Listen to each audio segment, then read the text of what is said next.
We open on a quiet shipyard, wide and sterile, populated with rusting vessels and distant industry.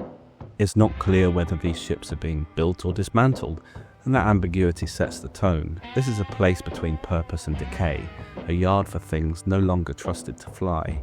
Pegla, trailed by his alien hounds, hears something and cautiously investigates. His body language tightens. This isn't a man confronting intruders, it's someone bracing for a confrontation he's had before.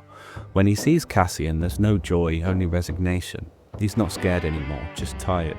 Cassian's excuse is breezy, he just forgot something. He's swapping out the ID chip log, replacing it with a blank. We assume what Cassian's actually doing here is fiddling with the black box. He's removing any trace of where this ship, which probably isn't officially supposed to be flying anyway, has been. The ship's been refueled just like before, meaning that this arrangement is routine. But this time Cassian came in daylight, and Pegla knows that's bad news. Their dynamic is familiar but fraying. Pegla plays the straight man, incredulous but not surprised. Cassian gives a trademark shrug, the charm of someone who never plans to be caught and always has a reason. It's tense but not explosive. This isn't a betrayal, it's a pattern. Then Zorby crackles through the PA and... Look, I'm just going to say it. The voice of Zorby is an uncredited cameo. There's all sorts of theories about who it is, but I know that it is Liam Neeson. If you go and check out my first video, you'll see what evidence I have. I'm planning on launching a second one, which might be out before this one, so there might be a second one with a bit more evidence and voice comparison. But people are acting like this theory is insane when I can tell it's him, and people are not acting like the theory that it's Temuera Morrison is insane, even though it's not a Kiwi accent, it's an Irish accent, and I don't know why getting Temuera Morrison in for a cameo would be any more unrealistic than getting Liam Neeson for a cameo in London, where they made it, where he's often there because he's British. So, yeah. The voice of Zorby is Liam Neeson. I am 99.9% sure, and if it's not him, it's a sound alike, which is really fucking weird. So anyway, let's get back to this. Zorby crackles through the PA.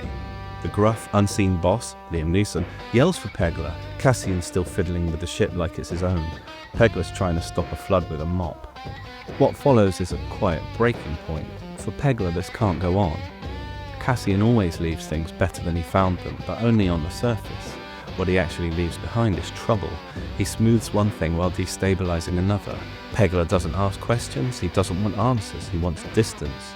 No more favors, no more deals. And we believe him, because even though he says Cassian did him a favor, it's clear that favor came at the cost of his nerve and his trust. The line that sticks, the Cassian way, lands like a diagnosis. Pegla knows exactly who he's dealing with, and for once Cassian doesn't deny it. Takeaways: trust as erosion. This is what a burned bridge looks like when it's been slowly set alight over time. Pegla isn't shocked, he's exhausted. He's seen enough to know this is the last straw. Ships and salvage. The ambiguity of the shipyard reflects Cassian himself. Useful, half abandoned, not fully owned by anyone. He's working on a vessel that doesn't belong to him, altering its records, exploiting its gaps. The cost of favours. Cassian frames his actions as helpful, fixing the ship, making things easier, but it's always transactional, always tilted in his direction. What he sees as leaving it better, others see as increasing risk. Quiet rage. Pegla doesn't raise his voice, but his final no, repeated and emphatic, lands harder than a shout.